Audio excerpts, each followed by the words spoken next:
Hello students, आप देख रहे हैं आपका अपना channel chemistry smart tips. My name is Rohit Kushwaha. तो जैसा कि आप लोगों को याद होगा कि लास्ट क्लास में हम लोगों ने limiting reactant and excess reactant के बारे में डिस्कस किया था। और अगर आपने अभी तक वो वीडियो नहीं देखा तो आप मोल कॉन्सेप्ट की प्लेलिस्ट में जाइए और उस वीडियो को वॉच कीजिए। मान लो कि क्वेश्चन रिएक्शन दी हुई है, ठीक है ना। इस रिएक्शन का मतलब क्या होता है कि इसका 1 मॉलिक्यूल इसके 3 मॉलिक्यूल के साथ रिएक्शन करेगा तो 2 मॉलिक्यूल बनेगा। या फिर आप इसको ये भी बोल सकते हो, इसका 1 मोल जब इसके 3 मोल के साथ रिएक्शन करेगा तो इसके 2 मोल बनेंगे। क्लियर है। बट आप ये बिल्कुल भी नहीं बोल सकते कि इसका 1 ग्राम इसके 3 ग्राम के साथ रिएक्शन करेगा तो इसे 2 ग्राम बनेगा। ऐसा नहीं होगा। कंजर्वेशन ऑफ मास हमेशा फॉलो होगा। आधी बात समझ में। जैसे कि मान लो आपको हो सकता है आपको मोल्स के टर्म में क्वेश्चन ना दिया हो, आपको क्वेश्चन किस में दिया हो, मास के टर्म में दिया हो। फॉर एग्जाम्पल ये आपको दिया हो, बोल दे मान लो 56 ग्राम दिया हुआ है। 56 ग्राम नाइट्रोजन की रिएक्शन कराई गई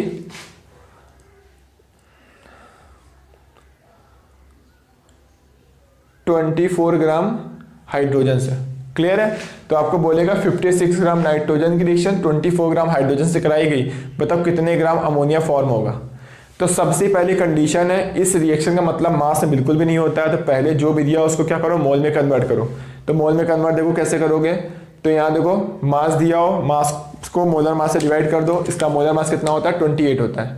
तो 56 डिवाइड बाई 28 करोगे अब, तो वैल्यू कितनी आएगी, 2 मोल्स। ठीक है। यहाँ पर 24 ग्राम दिया हुआ है, इसको मोलर मास से डिवाइड कर दो। इसका मोलर मास कितना होता है, 2। वैल्यू कितनी आएगी, सॉरी यहाँ पे कितना आएगा वैल्यू, 12। और ये 12 क्या आ गए, मोल्स आ गए। क्लियर है। यानी आपको मोल्स दिया है तो ठीक है, नहीं दिया तो मोल्स में पहले कन्वर्ट कर लो, क्योंकि इस रिएक्शन का मतलब सिर्फ मोल्स में होता है, मास में बिल्कुल भी नहीं होता है। तो इसके 2 मोल्स आ गए, इसके 12 मोल्स आ गए। फिर वही सेम, अब इसके मोल्स आ चुके हैं। अब हम लोग क्या करेंगे, लिमिटिंग रिएक्टेंट और एक्सेस रिएक्टेंट निकालेंगे। बस यहाँ पे बस सेम यही हुआ है कि एक स्टेप ज़्यादा बढ़ गई है। तो यहाँ पर देखो 12 दिया और 2 से डिवाइड कर दो, वो 12 दिया 3 से डिवाइड करो, तो 12/3 कितना हो गया, 4। लिमिटिंग रिएक्टेंट कैसे निकालते हैं या एक्सेस कैसे निकालते हैं, जो भी मोल दिया उसको कोफिशिएंट पे डिवाइड कर दो। तो यहाँ पे 2 मोल दिया, कोफिशिएंट 1 है, डिवाइड करो, वैल्यू कितनी आ रही है, 2। यानी इसका मतलब ये क्या हो जाएगा, लिमिटिंग रिएक्टेंट, क्योंकि इसका रेशियो कम है। और ये क्या हो जाएगा, एक्सेस रिएक्टेंट। क्लियर है आप लोगों को। चलो ठीक है। अब देखो यहाँ 2 मोल्स गिवन है आपका और यहाँ 12 मोल्स गिवन, तो ये मेरा आ चुका है लिमिटिंग रिएक्टेंट है। अब देखो यहाँ से क्या लग रहा है, अब लिमिटिंग रिएक्टेंट तो क्या होगा, फाइनल 0 बच जाएगा। यही लिमिटिंग रिएक्टेंट क्या होता है, जब रिएक्शन कंप्लीट होती है टोटली क्या होता है, कंज्यूम हो जाता है। तो देखो यहाँ से क्या दिख रहा है, 1 मोल से कितने मोल बन रहा है, 2 मोल्स। तो 2 मोल से कितना मोल बनेगा, 1 से 2, तो 2 से कितना बनेगा, 4 मोल्स। क्लियर है। अब बोलेगा बताओ ये कितना एक्सेस है, तो बच जाएगा, कितना बचेगा, चलो कैसे निकालते हैं। देखो इसका जब 1 मोल कम होगा तो इसके 3 मोल कम होंगे, क्योंकि रिएक्टेंट हमेशा कंज्यूम होता है, प्रोडक्ट फॉर्म होता है। तो कंज्यूम, जब ये 1 मोल कंज्यूम होगा तो 3 मोल कंज्यूम होगा। और ये कंज्यूम कितना हुआ है, 2 मोल हुआ है। तो कितना होगा, 1 से 3, तो 2 से कितना होगा, 6 मोल। 6 मोल कंज्यूम हो जाएगा और टोटल मोल है 12, और 6 कंज्यूम होगा तो कितने बचे, 6 मोल्स। क्लियर है आप लोगों को। ठीक है। तो यहाँ पे देखो 6 मोल बचे हुए हैं। अब आपसे क्या क्या पूछेगा, आपसे पूछ लेगा लिमिटिंग रिएक्टेंट कौन है, एक्सेस कौन है। तो लिमिटिंग नाइट्रोजन है, एक्सेस कौन है, हाइड्रोजन है।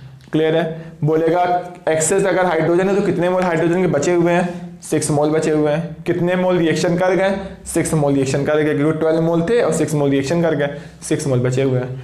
पूछ लेगा अमोनिया के कितने मोल बने, 4 मोल्स बने। आ रही बात तो समझ में। या फिर पूछ लेगा अमोनिया का कितना मास बना बताओ, तो 4 मोल्स बने इनटू क्या होगा, मोलर मास, इतने ग्राम क्या बना, अमोनिया बना। या बोलेगा बताओ हाइड्रोजन के कितना ग्राम अमाउंट बचा, यानी कितना अमाउंट बचा, 6 मोल बचे, यानी 6 × 2 ग्राम, यानी 12 ग्राम बच गया। यानी 24 ग्राम मैंने लिया था और 12 ग्राम बच गया। तो रिएक्शन कितने ग्राम किया, 12 ग्राम रिएक्शन कर गया। ठीक है ना। या फिर आपसे ये भी पूछ सकता है बताओ अमोनिया के कितने मॉलिक्यूल बने, 4 मोल्स बने, यानी इतने ग्राम बने। या फिर इसी को आप बोल सकते हो 4 × Na मॉलिक्यूल्स बचे। ठीक है ना। तो आपसे देखो बहुत टाइप क्वेश्चन पूछ सकते हैं। यानी सबसे पहले आपकी बात है कि क्वेश्चन अगर मोल्स में दिया तो ठीक है, अदरवाइज पहले मोल में कन्वर्ट कर लो। उसके बाद क्या करोगे, सेकंड स्टेप लिमिटिंग रिएक्टेंट और एक्सेस रिएक्टेंट निकाल लो। और एक बार लिमिटिंग रिएक्टेंट आ गया उसके बाद आपका एक्सेस रिएक्टेंट कितना बचेगा वो भी आ जाएगा और प्रोडक्ट कितना फॉर्म होगा वो भी हो जाएगा। क्लियर है।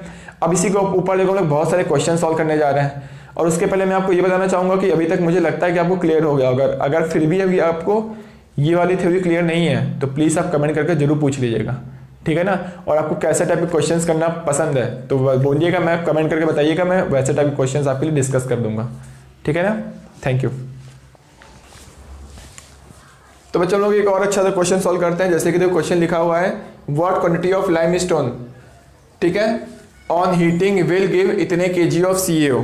तो सबसे पहली कंडीशन क्या है, आपको रिएक्शन लिखनी पड़ेगी। तो चलो हम लोग रिएक्शन लिखते हैं। यहाँ पे बोल रहा है CaCO3 है, इसको हम लोग क्या कर रहे हैं, हीट कर रहे हैं। हीट करके क्या बना रहा है ये CaO प्लस CO2 गैस। आधी बात समझ में। मैंने यहाँ फिजिकल स्टेट नहीं लिखा क्योंकि उसकी जरूरत ही नहीं पड़ेगी हम लोगों को। तो देखो सबसे पहली बात रिएक्शन लिखनी है आपको। दूसरी कंडीशन रिएक्शन बैलेंस होनी चाहिए। देखो यार रिएक्शन बैलेंस भी है। अब इस रिएक्शन का मतलब क्या हुआ कि 1 मोल CaCO3 से जब डिकम्पोज होगा तो CaO भी कितना बनेगा, 1 मोल बनेगा, और CO2 भी कितना बनेगा, 1 मोल बनेगा। आधी बात समझ में। यानी इसके जितने मोल डिकम्पोज होंगे इसके उतने ही मोल फॉर्म होंगे। अब मुझे इसको फॉर्म कितना करना है, 56 kg। 56 kg को सबसे पहले आप क्या करो, ग्राम में कन्वर्ट करो। तो 56 इंटू 1000 ग्राम। क्लियर है। और इस चैप्टर का नाम ही है मोल कॉन्सेप्ट। तो सबसे पहले आपको क्या करना है, मोल में भी कन्वर्ट करना है। तो चलो मोल में कन्वर्ट करते हैं। तो इसको देखो मोल में कैसे कन्वर्ट करेंगे, मुझे इसका मास पता है तो आप किससे डिवाइड करोगे, इसका मोलर मास से। तो इसके क्या आ जाएंगे, मोल्स आ जाएंगे। इसका मोलर मास कितना होता है, 40 + 16 कितना होता है, 56। ऑलरेडी हम लोग डिस्कस कर चुके हैं। यानी इसके देखो मोल्स कितने आ गए, 1000 मोल्स इसके आ चुके हैं। क्लियर है। तो इसके 1 मोल से इसके 1 मोल बनेंगे। यानी इसके 1 मोल बनेंगे जब इसका 1 मोल डिकम्पोज होगा। तो इसके 1000 इतने केजी मतलब इतने मोल्स बनाने हैं, ठीक है। अब 1000 मोल्स बनाने हैं तो इसके भी कितने मोल डिकम्पोज होने चाहिए, 1000 मोल्स। क्लियर है। तो इसके भी मोल्स कितने आ जाएंगे, यहाँ पर 1000 मोल्स आ जाएंगे।